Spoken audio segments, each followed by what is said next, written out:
हर खबर पर होगी आपकी पकड़। डाउनलोड कीजिए एबीपी लाइव ऐप। इस बीच एक खबर का रुख कर लेते हैं। भारत चीन सीमा विवाद से पूरी दुनिया में चिंता है। यूएन से लेकर अमेरिका तक ने शांतिपूर्ण ढंग से विवाद सुलझाने को कहा है। यूएन ने कहा है कि हिंसक झड़प की खबर चिंताजनक है। चिंता अमेरिका को भी। अमेरिका के विदेश मंत्रालय की तरफ से कहा गया है कि भारत और चीन ने सीमा विवाद को बातचीत के जरिए सुलझाने की बात कही है। हम शांतिपूर्ण समझौते की बात का स्वागत करते हैं। इसके अलावा अमेरिकी विदेश मंत्रालय की तरफ से एक बार फिर कहा गया है कि 2 जून 2020 को राष्ट्रपति ट्रंप और पीएम मोदी के बीच बातचीत हुई थी, जिसमें भारत चीन सीमा विवाद पर चर्चा हुई थी। हालांकि इस बात का भारत ने खंडन किया था, लेकिन अमेरिका ने अपनी इस बात को फिर दोहराया है।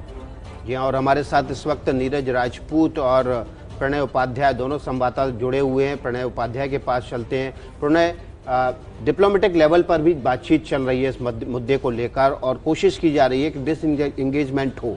क्या आज कोई ब्रेक थ्रू आने की उम्मीद है, या फिर जो फौज का दबाव है कि जो कल धोखा किया चीनी फौज की तरफ से, धोखे से भारतीय सीमा पर न केवल इंक्लूजन किया बल्कि भारतीय सैनिकों पर हमला भी किया, उसका बदला लिया जाए?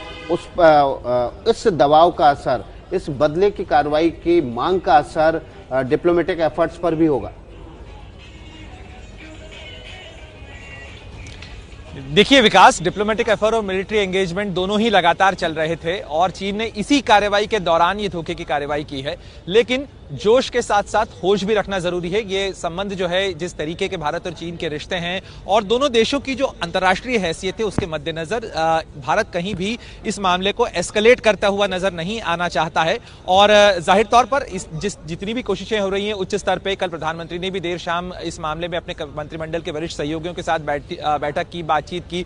इसके अंदर कल ही बीजिंग के अंदर भी चीनी विदेश मंत्रालय के साथ में भारत ने संपर्क किया, अपनी नाराजगी इस मामले में जाहिर की है। और आज उम्मीद की जा रही है कि विदेश मंत्रालय हो सकता है चीन के एम्बेसडर को समन करके इस मामले के अंदर औपचारिक अपनी नाराजगी भी जताए। लेकिन साथ ही साथ चीन के साथ कूटनीतिक स्तर के ऊपर बातचीत किस तरीके से आगे बढ़ाई जा सकती है, तनाव को फिलहाल कैसे घटाया जा सकता है, क्योंकि विकास ये नहीं भूलना चाहिए कि अभी भी फेस ऑफ की सिचुएशन बरकरार है।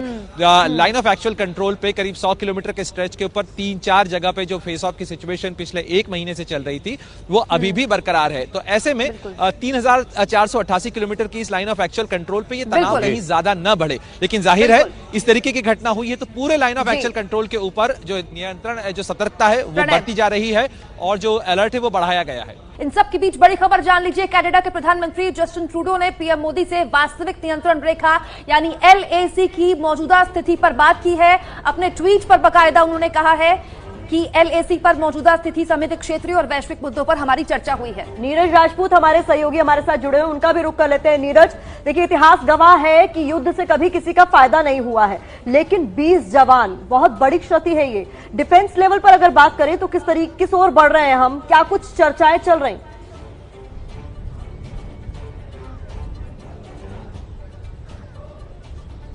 बिल्कुल प्रतिमा, बिल्कुल ठीक कहा कि युद्ध कोई नतीजा नहीं है, लेकिन ये भी देखना होगा कि किस तरह का जो हमला हुआ है, आघात हुआ है, किस तरह का ब्रीच ऑफ ट्रस्ट हुआ है, विश्वासघात किया गया है भारतीय सेना के साथ। जब बातचीत कर रहे थे, जब मीटिंग हो रही थी, जब डिसएंगेजमेंट की बात हो गई थी दिन में, लेकिन रात के अंधेरे में फिर जब हमला किया जाता है, भारतीय सैनिकों पर किया जाता है, भारतीय सेना पर किया जाता है, तो सभी की मांग अब यही आ रही है कि क्या इसका बदला लिया जाएगा।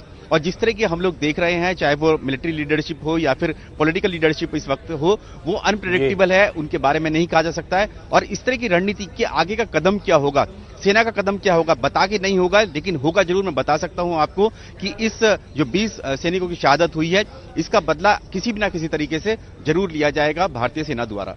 बड़ी जानकारी नीरज राजपूत दे रहे हैं कि 20 सैनिकों की जो शहादत हुई है, इसका बदला जरूर लेगी भारतीय फौज, और कभी ना कभी लेगी। आज नहीं तो कल भारतीय फौज जरूर बदला लेगी।